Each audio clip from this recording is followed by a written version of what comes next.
The most common type of volcano in the world is one that explodes only once, and yet relatively little is known about what is called monogenetic volcanoes. A group of students from Northern Arizona University is studying them in central Mexico. They want to answer questions about volcanoes in many places. From KJZZ's Mexico City Bureau, Jorge Valencia reports. This doesn't have the obvious look of a volcano. It's a massive crater with 1,200-foot cliffs and a large, deep blue lake at the bottom. Families from the nearby town of Aljojuca like to come here and have picnics by the water. That includes Adriana Hernandez Martinez, her husband, and their 2 daughters. When Martinez herself was a little girl, she heard a story about the lake. Bueno, como yo me la sé, te la cuento. Okay? Mira. Legend has it that one time, when Aljojuca was going through a drought, neighbors noticed a cow returned with its hooves wet from grazing. So they followed it and the girl who owned it back to its pasture. Y cuando llegaron, pues sí, efectivamente había un charquito de agua, ¿no? That's when they discovered a puddle. Según cuenta la leyenda que la niña pues es la sirena. And on that day, according to legend, the little girl and her cow got in the water, turned into a mermaid, and made the puddle swell into a lagoon. Pues los dos me gustan. Pues sí, porque Martinez likes the legend, she says, but also the reality. This lake formed at the bottom of a volcanic crater. Okay. 8 students from Northern Arizona University and the National Autonomous University of Mexico are studying this volcano and another one near here in what is called the Cerdán Oriental Volcanic Field.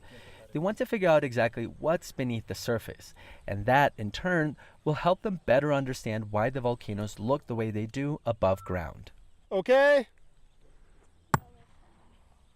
Earlier this month, they pounded a sledgehammer against a metal plate on hundreds of points along the volcano's surfaces.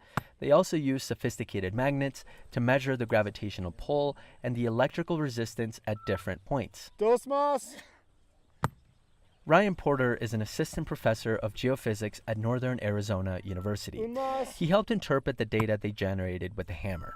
Bien. So basically what we're doing with the sledgehammer is we're generating a small earthquake. This sends vibrations that travel through the earth. They hit rocks and bounce back to special sensors on the surface. And from that, we can use that to infer what the composition is, what type of rock is in the subsurface, and the structure of it, so basically the shape. In other words, they're trying to make a map of the volcano's plumbing. That is actually a perfect way to say it. This is ultimately what we're trying to find is the plumbing of these systems and take the lessons we learn here to apply it to other systems like Northern Arizona, where we have similar type of volcanism. Indeed, this field is similar to the San Francisco volcanic field just north of Flagstaff. The volcanoes are 20,000 years old or younger, and many of them erupted when magma came in contact with underground water, created steam, pressure, and then an explosion. Shannon Reese is a master's student whose research focuses on the San Francisco field. In the San Francisco volcanic field, a lot of them erupted out of a side, so they're actually asymmetrical. So they'll be taller on one side, and the vent will be sideways.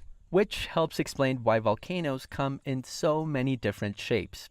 What most of us imagine as a volcano is only one type. Those are more stratovolcanoes. Everybody thinks of Mount St. Helens when they think of a volcano or something like that. Or Lord of the Rings. Or Lord of the Rings, that too. Yeah, so even that's a different volcano. The Scoria cone. Here in Aljojuca, the students from Arizona and Mexico gathered seismic data that they'll be studying this year. The data won't tell them anything about a legend or a mermaid, but they believe they'll tell them when the volcanoes exploded, for how long, and where the magma came from.